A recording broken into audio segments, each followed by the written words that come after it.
All right. Hello, everybody. Welcome to LiveStream Under the Moonshine, episode number 239. All of these LiveStream Under the Moonshines have been visual novels, just like the one we're about to read now, or I'm about to read. So hopefully you guys listen. Guys, I have been very fortunate in my ability to somehow pick and choose some outstanding visual novels, whether they come from Steam, from Itch.io, or from some other website over the years. And this seems to be another really good visual novel out on Itch.io. And I say that because the ratings and the reviews so far on Itch.io say that it's a masterpiece. Some of the users. So I don't know yet. Sometimes the reviews can lead us astray. But like I say, something inside of me seems like it always has a knack at picking really good visual novels. Not that I've never picked a bad visual novel, but I've been pretty fortunate, and hopefully we have yet another one here with Ebon Light. I have no idea except what I've read about it and what the what it says about it. But if we go to the Itch.io page here, guys, and we look at what it says about Ebon Light, it says, born from her home, an unfortunate soul finds herself caught in an old and buried secret. The virulent elves who claim the poison within her have imprisoned her on their stormy island. Some eager to see what will become of her, others eager to keep their secrets safe. As she is hunted, she finds allies, perhaps lovers. Many are enemies. Her whole life she had spent hidden from the dangers of the world, and now unfurled before her, a harbinger of something terrible. She must survive. What is that? Galia? Galia. We'll call it Galia. Ebon Light is a dark fantasy visual novel with romantic subplots, lots of choices, and a customizable protagonist, and multiple ways to die. So, looks pretty interesting. I've never read a visual novel quite like this one. Never read like a dark fantasy visual novel, I don't think. So this will be a first for me.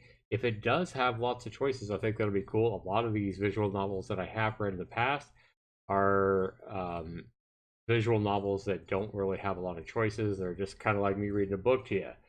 So hopefully this one will have more choices than what I'm used to. But more than that, I hope it's a good experience. It does look like it's going to come in with me. I know I saw somebody else had done this visual novel on YouTube. They weren't reading it. They were just kind of reading it to themselves and made videos of like them reading it to themselves. And they clocked in like maybe 10 to 12 hours worth of videos going all the way through it. So with me reading, it's probably going to take even longer. I would expect this to be at least a 15-hour playthrough. Is it going to be worth it? Hopefully we'll get a clue of if it's worth our time as we start reading the first part of it right now. So let me go ahead and set it up, guys. Thanks so much for being here. I don't know who's here, but we'll see who is here. I want to thank you guys for being here, and hopefully this is good. Let's see. Hopefully this is a good visual novel. So many others that I've read over the years.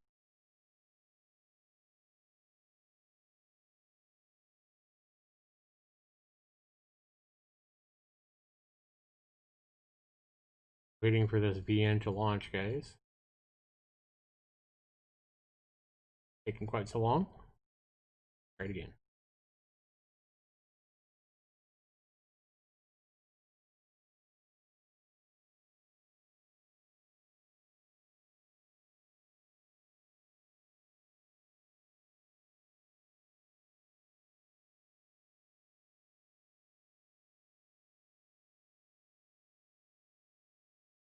Ah. Make sure I don't have it playing twice. I do. I have it playing twice, I think. Yep.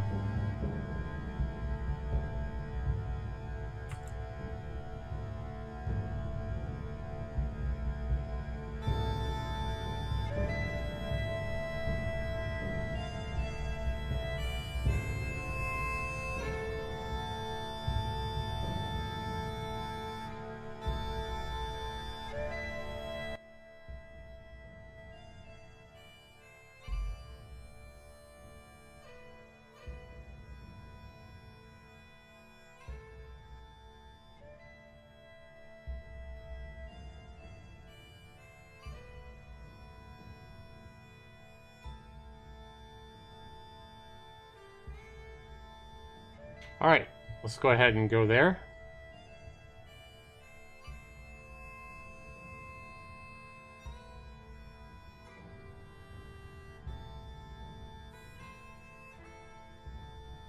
Alright, new. I've played this ever before, so we're in this together, guys. Under bliss. Enter a name. And we can choose different hairstyles. That's kind of cool. Hair color.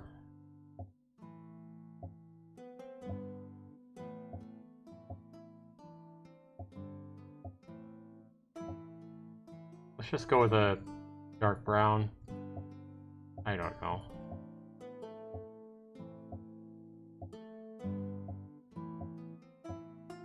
Just go with that. Eye color. I don't know. We'll go blue. I could just randomize it, but let's just go with that. Select a disposition. Charm, attractive, and likable. Clever and observant. Resilient and determined.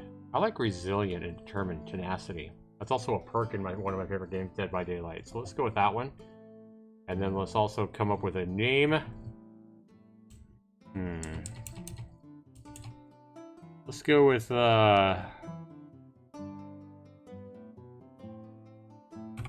let's go with Angel Deviance, which is the girl I'm dating on Twitch. That's her Twitch name. So we'll just go with Angel Deviance. I don't know why. If she was here, she'd probably be like, no, don't do it. But no, we're going to go with Angel Deviance just to honor her. Alright, let's just do that. So we'll play the role of Angel Deviance. That is her name. We'll hit next. There was once a balm that buried only the living.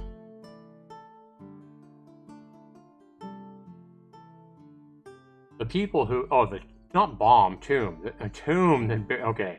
The people who built the tomb were plagued with a terrible affliction. But before the affliction could consume them, they sealed the plague away in the body of a creature. Okay? The creature itself was kind and gentle, so very much so that in the great nobility of its heart, it had accepted its fate without any complaint. So we got a kind and gentle creature that was so noble, it had such a big heart, that it accepted this fate of having this affliction be given to it, and it didn't complain. Wow, could you imagine that? But the people were afraid that one day the creature would escape from the tomb, and the affliction would return. Okay. So they gathered the remaining warriors, and they made their warriors into guardians to keep the creature from escaping, I assume. The guardians swore an oath that they would guard the creature for as long as there was a need, even if that need should be endless. With the creature, they entered the tomb and sealed themselves within, unaware of what they had promised. Okay? They're basically saying that they swore an oath that they would guard this creature, protect the creature for as long as there was a need, even if the need should be endless. Okay. So with the creature, they entered the tomb and sealed themselves within, unaware of what they had promised. The guardians swore an oath. No. What's going on here? I just read that. Oh. Years stretched on, and the guardians stood vigil. The affliction no longer threatened the people, as they put it into the creature. And so, as people often do, they forgot. Boy, we are not perfect as people. We do forget important things like this here. I can see that. I like the sound effects. But deep where the light could no longer reach, the warriors' conviction had begun to wane. Their vow had come with a terrible cost, and the task was simply too much to bear. For who can truly comprehend the unending? Time had turned their duty into a torment, and they were consumed by desperation. They yearned for the light and the warmth of the sun, and they despised the darkness around them. When their desperation became rage, they then betrayed the creature. Oh no. I kind of already like this creature, I mean, for accepting this affliction with no, no whining or no complaints. Wonder if there's any kind of symbolism going on here. So we see the screen turn dark. They clawed out of the earth and were blinded by the sun, unaware that they had unleashed a forgotten affliction. Uh-oh. Uh-oh. Vanya Deviants. Are you done? Yes. In Edric, stories are usually relished. What else is there to do with an idle mind? And so Vanya Deviants says, and what was I to take from this miserable little tale, Angel? Never trust anyone? Fools make foolish oaths? Darkness cannot be sealed away. Nothing. Just passing the time. Well, I'm not going to say nothing because I feel this is probably pretty important. And just passing the time sounds again like basically saying nothing. Like, hey, this doesn't matter. So it's not going to be 4 or 5. Never trust anyone are pretty much my choices. Never trust anyone. Fools make foolish oaths. And darkness cannot be sealed away. I don't really believe that you should never trust anyone. I do believe there are people and beings worth trusting. For example, I trust my dogs. I trust my dogs to love me. I trust my dogs to be loyal. And I think dogs make an amazing pet for that. But if you're talking about people themselves, I also believe that there are people worth trusting. Hopefully, those of you out there listening, don't trust your parents. Hopefully your parents have not hurt you, made you distrust them in some way. Hopefully if you have a significant other out there, or you're married, hopefully you trust them. Because if you don't really trust them, why are you with them? You know? So, I'm not going to say never trust anyone because I don't really believe that. I'm not that bitter about life and other people that I'm going to choose this for this game. Fools make foolish oaths. I think that's kind of a given. Yeah, I think it happens, but I don't think that's, I don't think that's something to take from this miserable tale. From this miserable tale, it sounds like darkness cannot be sealed away. Tried to seal the darkness away in this being with that affliction. Now, it's unearthing. The guardians who tried to protect it are unearthing their way back up. And I think that's probably what I'm going to choose here. It seems to make the most sense. So Angel Deviant says to that, a terrible affliction contained? If every story I've ever been is even the teeniest bit true, stuffing darkness under a rock never works. I see. You have much to do, Angel. Go on, get to work. And you can reveal a quick menu here, okay. I like the art so far. I like the music. And so far I like the story. Granted, we haven't got very far. So now we're hearing the waves splash up on a beach. On my way to the village, I discovered that Edric had visitors. There she is. Yeah, I love the art there. That's great, great artwork. And that doesn't look like computer art either, guys. That doesn't look like they had a computer do this art. I mean, you really got to appreciate that. That looks like hand-drawn art. Fantastic. It is rare to see outsiders here, but these men were an exception. They came just often enough that they were no longer surprised by them. We were no longer surprised by them. Most of the time, they did keep to themselves.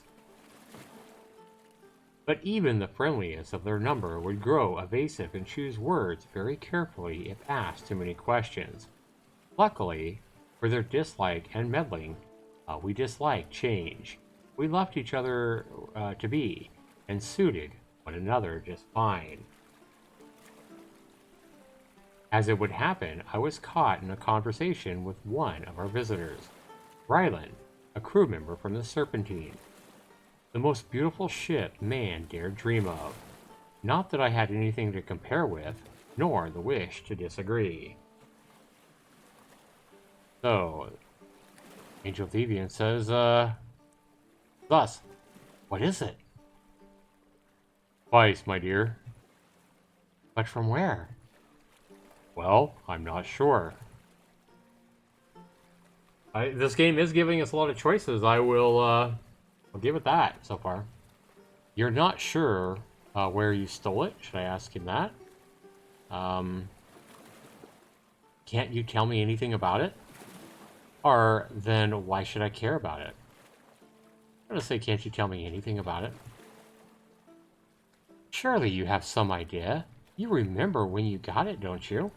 Look at her position here. I remember when, yes. But, well, I'm sure whatever you're imagining is far more exciting than the truth of it. Huh. Press the issue or let him be vague?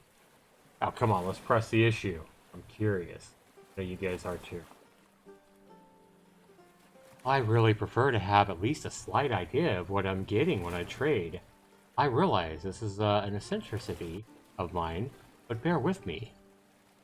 Oh, surely you can guess at why it might be difficult for me to give you details. Why you might be better off not knowing. And that is exactly why I want to know where it came from. I don't know if I want to be involved in whatever this is. Calm down. It's nothing that scandalous, my dear. Just spice, and a modest amount at that. I obtained it along with a few other equally mundane trinkets. Uh-huh. Besides, do you really care where I got it?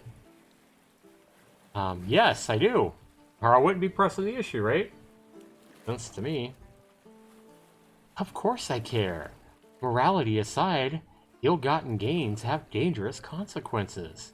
Look at her expression in her face. Look at you, concerned and all worked up. You're not taking this seriously. That isn't true. I'm only certain you have nothing to worry about. Whatever it is you suspect about my other dealings, this little pouch of spice was a simple side venture, entirely legal, and almost completely worthless. Oh, do we have a deal? Or no, this is Ryland, sorry. So, do we have a deal? Ryland wanted to trade this mystery pouch of spice for a few of the ramps in my pack. It was an unusual opportunity. But I had no room for frivolousness. Everything we forged was accounted for, and everything lost an empty belly. And there's Ryland to consider, of course. He's an entirely chaotic element all on his own. A sailor. Charming enough now, and while I've never seen him do anything suspicious before, his idea of haggling is probably steal. Ill. Oh wow. That's not good. Try to haggle? Agree to the trade or decline? He doesn't want to give up the information about what the spice is or where it came from. I'm kind of leaning towards declining the offer. I'm going to decline and see what happens, guys. Let's see what happens. I can't spare anything, I'm afraid. My aunt and I play for keeps, you know. Now, I do say aunt. I know some people call it aunt, but I call it an aunt. Maybe because I'm from Texas originally? I don't know. But anyway, she says, I can't spare anything, I'm afraid. My aunt, and I play for keeps, you know. Oh, don't we all? Here, I'll make you an even better offer. How about that? Reconsider. Why not? Well... I've recaptured your interest now. I assure you, you're unlikely to see anything like this ever again. Well, he does sound like a salesman, don't he? I sighed. I knew then that I was hooked. and defeated. Yep, I got pressured into the salesmanship. Alright. Rylan turned to leave. I was happy to let him leave as quickly as he wanted. I wanted to ask for stories of the seas. I wanted to see if he had more to trade. No. Let's ask for stories. I'm curious. Rylan, why are you leaving so soon? Itching for stories, aren't you? Well, yes, of course. You already knew that, though. Alright. I could take a bit of time. What story should I tell you? The places you've seen, the might of the sea, are something rare and beautiful. Let's talk about the might of the sea. A woman after my own heart, I see. The Serpentine is a mighty a ship as they come. The waves throw themselves against us, and we sit, defiant and sure. Defiant. Yes, I like that. Defiant. Miss Deviant. Deviant Angel. I mean, Deviant Angel. That's just for you. We sit, defiant and sure. After sailing on a ship like that for a long time, you can start to feel comfortable and overconfident. But the seas has a way of reminding you of your place before too long. Any sailor old enough to grow a beard has probably learned that lesson twice over. We were up north years ago, chasing a Rothfly ship for weeks. Why? Why? Well, you know, I don't even remember. Huh. You don't remember? No, because the Rothfly ship was lost and not all that important in the end. Not the point of the story anyway. We thought we lost the ship when we caught a glimpse of it on the horizon, and we all balled our fists, opened the sails, full speed ahead. But the closer we got, the clearer it became that the Rothfly ship wasn't moving, wasn't fleeing from us at all, as it rightly should have been. When we got close enough to see on her deck, see all her crew scrambling about, not paying us the least bit of attention at all, even though we're the ones they'd been fleeing from for weeks. Well, that doesn't make a whole lot of sense, does it? Instead, they kept looking over the deck, down beneath into the water. So naturally, we started looking down beneath as well. It was slight at first, barely there. There was a shadow beneath the Rothfly ship. Something massive. Oh wow. So Captain decided it was a good time to give the Rothfly ship some space. Something massive in the ocean. He let that be. Despite our wise captain, a lot of men wanted to take the Rothfly ship while it was crippled. Couldn't understand why the captain was moving us away. They'd been chasing it for so long that they were itching for the end.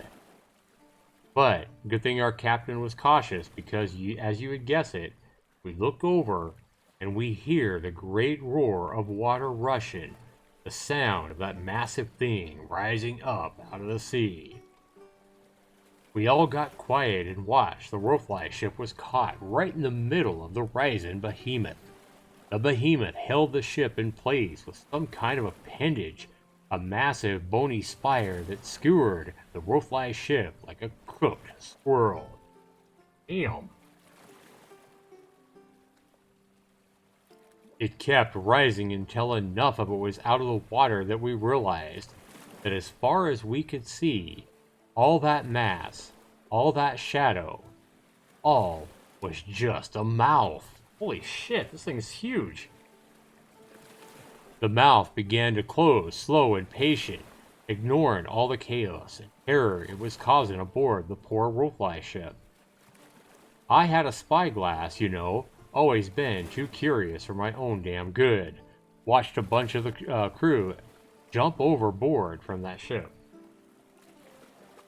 Why, I'll never know. Go down with the ship, especially when all they were doing was jumping into a giant mouth. So it sounds like this is like a kraken or something, guys. Like a massive kraken, but because there's a tentacle, it's huge. And I've heard stories of kraken out in the seas, especially when you're talking fantasy. But anyway, Rylan says, but who knows what goes through someone's mind right about then, huh? So again, to kind of talk about what's going on here, he's talking about a tale from his days out at sea. They're talking about how they were chasing a ship down, and by the time they chased the ship down to a point where they had it contained, they thought, the captain was like, no, we're just going to let it be, because there was this massive dark beast that they could see underneath the water, underneath this worldfly ship that they're, chasing down. And then as they're kind of watching from afar, and he's watching through a spyglass, they're watching this big, massive beast underneath the water come up, and it's so freaking huge. And then they realize this huge thing is just part of it. It's just the mouth of this monstrous behemoth, massive monster. And people are freaking out on this worldfly ship, like jumping for their very life, jumping off the side of this worldfly ship and right into this monster's mouth. It's crazy. And he's talking about going, when you're panicking, who knows what goes through your mind, you're just fearing for your life. After it swallowed the whole ship, wow, this thing swallowed the ship, it began to sink back under the water again, and we didn't stay to watch any longer. Well, there's your story, my dear. Pretty good story. The question is it true? Is he telling the truth, or is he making this up? Maybe to try to impress this pretty lady? Oh, find out. Alright, goodbye, Angel. I'll see you tomorrow, okay? Interesting.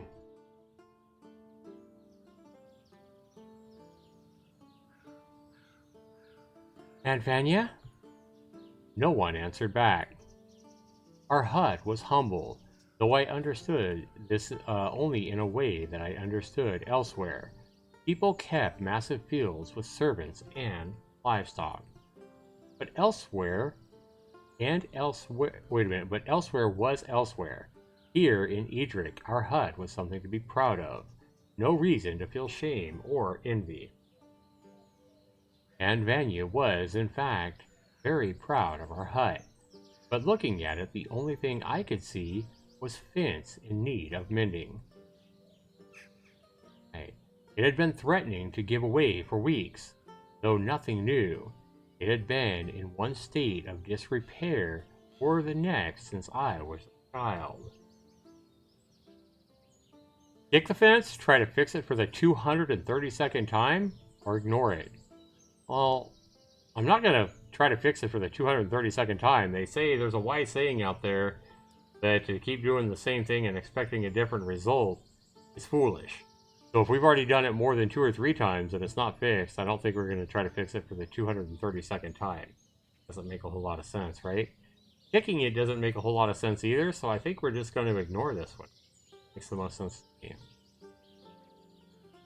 The shambled fence was immortal in its decay, immune to both destruction and restoration. I knew better. There was a sort of ruffling of leaves from somewhere behind me. Vanya comes. Hey, what are you doing? Oh, there's Vanya. Okay, she's an older lady. Okay. We're going to have to give her an older voice. Hello, Aunt Vanya. Startled me. Where were you? None of your business. Vanya says, what are you doing? I'm just going to say hello. Hello, Aunt Vanya. You find anything interesting? No, you didn't answer me. Oh, I just got home as well. You're home early, aren't you? I had a lucky day. Sarah took all the ramps bright and early. Yeah, well, let's see if your luck holds. Switch packs with me and finish foraging, please. What? That's not fair. Save your breath. I have business in the village tonight, and my back, it's already sore. Then I'll go. You're lying? What business do you have in the village? I don't care. I'm going to ask her what business she has in the village, because again, I'm kind of a curious type. before I actually agree to go doing more foraging for her, I'm gonna ask her what's going on. Business? What do you possibly want to do in the village? You hate going into the village, Aunt Vanya. Oh, we do things we hate when they're necessary, now don't we? Oh, well, what are you gonna do? Oh, I don't have time to chat, Angel, and neither do you. Not with a whole forest to forage right now. Wow. That was kind of vague. It wasn't a very good answer to what we're asking. So far, the foraging was uneventful. I had my sickle, mostly some empty packs and a few unimpressive roots that probably should have stayed in the ground for a couple more weeks. Not like she's having a whole lot of luck foraging. The forest was warm today, and it felt nice against my skin. I had a right to complain about the added foraging, but if I was being honest, the solitude was nice enough that I was enjoying myself. But I knew the burned forest well. There was little I would find worth foraging out here today. Keep foraging? I'm going to explore. Let's explore. What kind of trouble we can get into. Though I knew where the woods kept its berries and roots, and though I had explored what seemed to be every tree and every rock since I was just so young, I also knew that the forest could never be fully explored. What are we going to find? The sun was falling, beaming through the trees. It was time to go home. Wait, what was that? Try to climb the tree or try to knock it down with a rock? Try to knock it down with a rock. Seems like... And I missed. Oh, it feels bad. The hell's that? Who's there? Nothing answered. I was sure I had seen someone. And I ran home. Oh boy. When I made it home, I found Vanya gone. For once, I missed her terribly. In bed. It's not as though our hut offered much safety. Not from people. Foreigners did not come to Edric.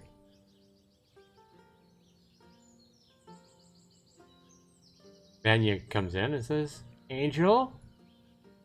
Aunt Vanya! What's gotten into you? There was someone in the woods. Was there? A person, a man. He had dark clothes, I think. A man in dark clothes? Perhaps it was Borthus? No, I called out and he didn't even respond, Aunt Vanya. No longer alone, I began to feel a bit calmer. Though I was still pretty terrified, I was actually very curious. I was ready to defend myself.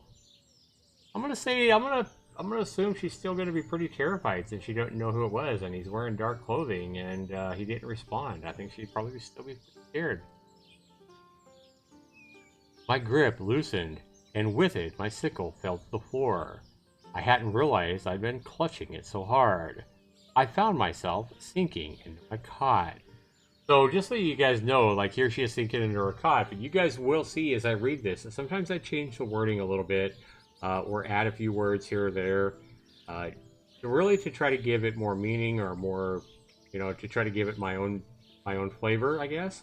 And if I think it can help you guys understand where the story's going, sometimes you will see me change up the wording a little bit in these visual novels. It's something that I often do.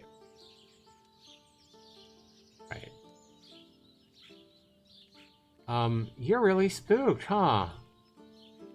I'd never seen a stranger in the woods before, Aunt. Well, I'm not all that convinced that what you saw was a stranger. Try to get a hold of yourself. I'll make you a hot drink. Okay. My aunt handed me a warm cup. Here. It smells sweet. Well, don't get used to it. The sweetness lasted only a moment, once on the tongue. The drink had an aftertaste that was quite bitter, not exactly unpleasant, strange. So she's giving her alcohol, probably to put her to sleep. Be my guess. I found myself lost in an effort to identify the taste. After it was all gone, I finally asked, "What did you put in it?" "Some of that spice." "Some what?" "Oh, some of that spice." "Ryland spice? You just put that in my drink?" "Well, it smelled like it would be good for it, and you seem to have agreed you drank it all without any complaints." Oh boy. But I was going to... A hot drink always calmed me down. And this is the thanks I get? Unbelievable. A stalker, an ant who puts unidentified spice in my drinks without telling me, and an indefensible hut. I went to bed in just a very foul mood. I can see how that would put her in a foul mood. Like, this lady doesn't even know what the spice is, does she? Wow. I fell asleep quickly, quicker than usual. Where is it?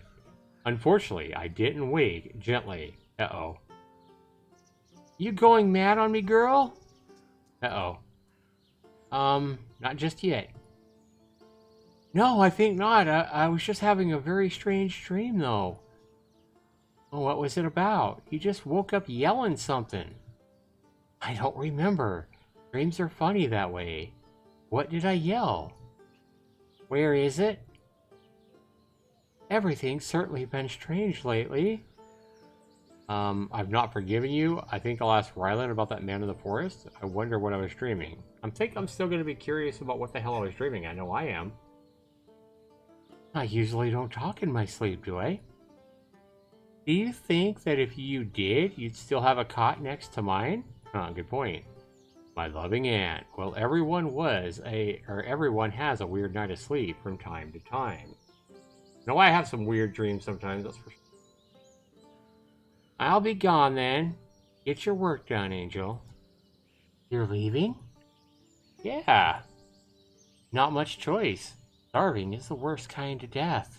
Damn, they don't have much food or what? She left promptly, gone before I was even fully awake. I stared after her for a few moments as I realized I need to get back into the forest myself. She was right. Starving is the worst kind of death. And if you don't forage today, you don't eat tomorrow. Besides, I would be lying if I said I wasn't a little curious. Out there in the forest, huh? I'm liking this VN so far. Pretty interesting. The woods seemed cold and unfamiliar. All sorts of wrong. I couldn't explain why it felt this way. Birds made their noises and I hadn't seen anything unusual. I couldn't explain why it felt this way, anything unusual. I was certain it wasn't very cold, but still, a chill stuck to my bones. Each step I took, each step forward I took, I regretted. I considered time and time again turning back, yet I continued forward. I was already trapped. Curiosity. Already in the throes of fate. Oh boy, it's that dark clothed guy again. You can tell he's an elf. Look at the ears. How do you pronounce that? Darhal? I'm just gonna call him Lace. Lace Darhal. Where is it?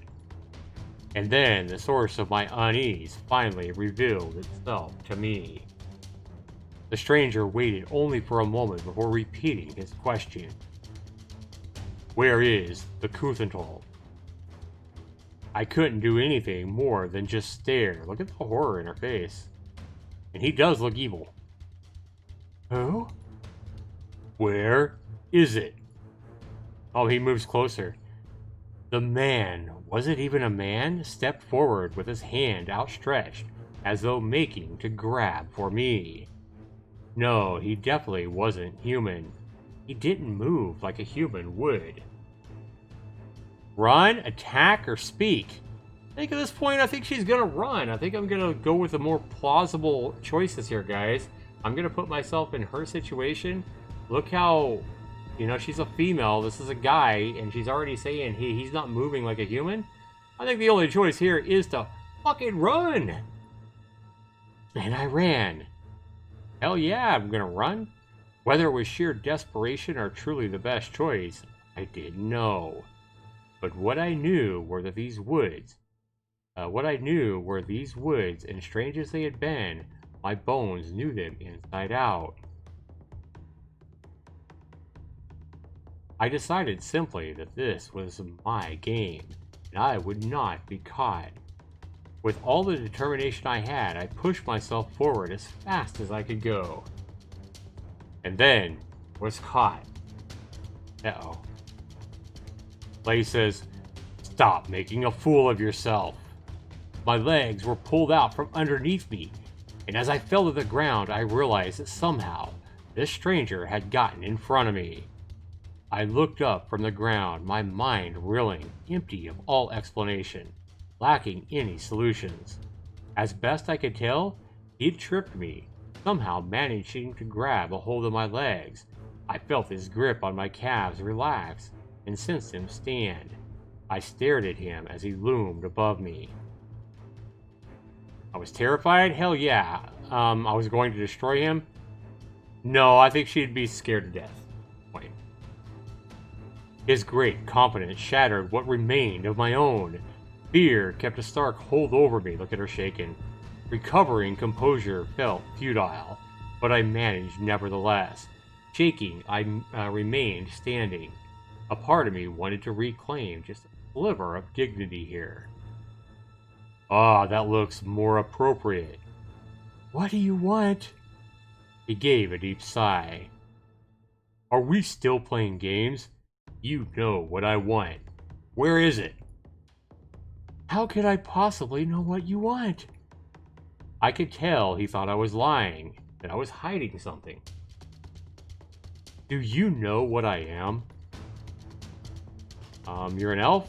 You're the stranger who's been following me? You're too scared? I'm gonna say I'm too scared.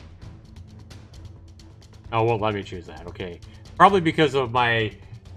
because I chose to be a determined, confident person or whatever it was that I chose at the start. So that's why that's not even a choice I can make. I'm gonna say, so you're an elf. Oh, you're an elf, aren't you? That is simple enough to figure out. The real question is, what kind of elf am I? You're a bastard elf.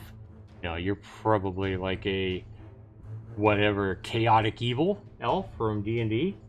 I don't know. I don't know much about elves. Then I suppose it doesn't matter. All you really need to know is that the Kuthenthal belongs to my people. The what? The Kuthenthal. It is mine, and you will give it to me now. I didn't know what the Kuthenthal was, which it seemed he would refuse to believe.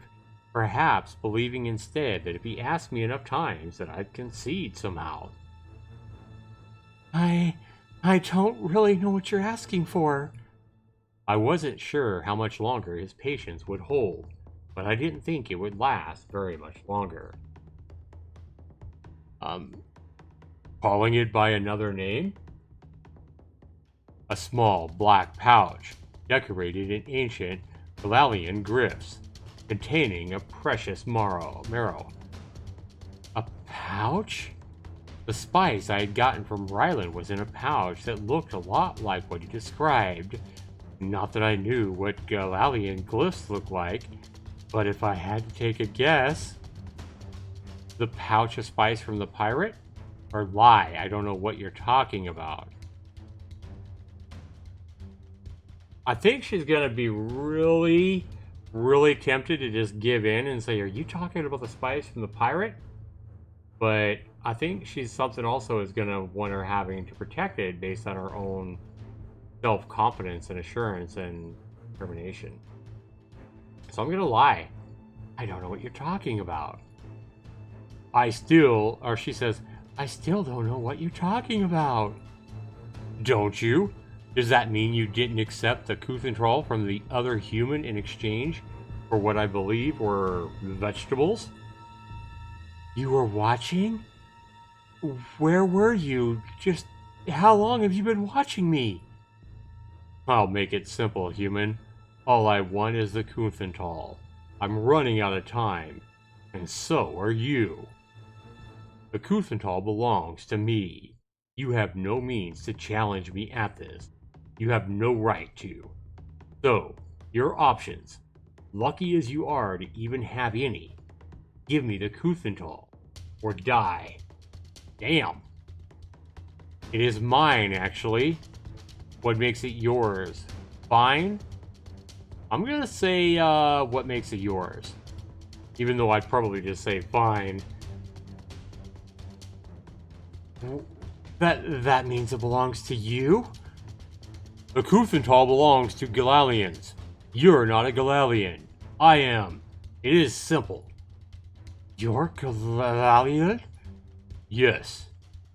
And the Kufenthal is mine. Now give me the Kufenthal or show me where you've hidden it. I knew little of Galalians, and nothing helpful. I'd already deduced this man was far more dangerous than anyone else I knew, and I was now out of options. Fine, but it isn't with me right now. Waving his arm, he seemed to be directing me towards my home. Was he serious? Start walking, shake your head. No, I'm not gonna die. It's already said I pretty much had to give up. Start walking. With only brief hesitation, I began walking towards my hut. I waited inside while the elf went into my hut. I briefly entertained the idea of running, but along the way I had noticed the elf's head turn just slightly from noise to noise. Every bird that chirped, every branch that broke, he observed. Damn. I'd also noticed that as he walked, while my feet crunched and cracked whatever was underfoot, the ground beneath his feet was nearly silent. If I were to try running away, I don't think I'd get very far. Yeah, if he's that observant that he can notice every bird and every creek and every sound in the forest, yeah, I think he's gonna hear her running. And I was still sporting bruises from my last go. I had never been in a situation like this. I'd heard about the way people are outside the village. I'd heard that they were cruel and forceful, irreverent and violent. I'd heard that they'd steal and hurt people on a whim. Life was not forgiving here, nor was Vanya, but this was a different feeling. I'd never experienced it, and I never met anyone who wasn't a human before. Yet here, the first one I meet is now plundering my home for something he claims that belongs to him. And how did he get here unseen? Perhaps he had stowed away with the pirates. A stowaway? A large elf among the Lalarli pirates? Even I knew that the Lalarli were known for being bigots. There was a pounding in my ear. The impulse to act was increasing with each beat of my heart. I realized that this might have been my last chance to change my fortune. Look inside the hut, call out to the stranger, attempt to trap the elf in the hut. Ooh! Let's try to trap this elf in the hut. I like this idea, guys. I think we're going to try to trap this elf in the hut. But I want to know what you guys have to say. I'm going to be uploading these streams, these visual novel chapters, as it would, to my YouTube channel. So that's where you can comment right there, guys. We're going to end part 1 of this visual novel right here. And right now, I can say I'm definitely intrigued, and we're going to be, definitely going to part 2. I'll be streaming that in the next few days. I do want to thank you guys for watching on my YouTube video. Be sure you comment down below. Be sure you let me know if you guys like this visual novel. And I'll have the link to where you can find it yourself over on itch.io. If you want to make these choices yourself, play this visual novel for yourself and make your own choices. This has been Zaxtorian. Thanks so much for watching, everybody. Now I'm going to go ahead and come here, and I am going to save this game right here. Save. Click on an empty slot. We're going to go ahead and go back to the main, and we're going to quit. All right, unsafe progress will be lost, but that's why we saved it. Thanks so much for watching, everybody. This has been part 1 of this game, Ebon Light. Take care, everybody. Stay safe out there. We'll see you in the next one. Peace, everybody.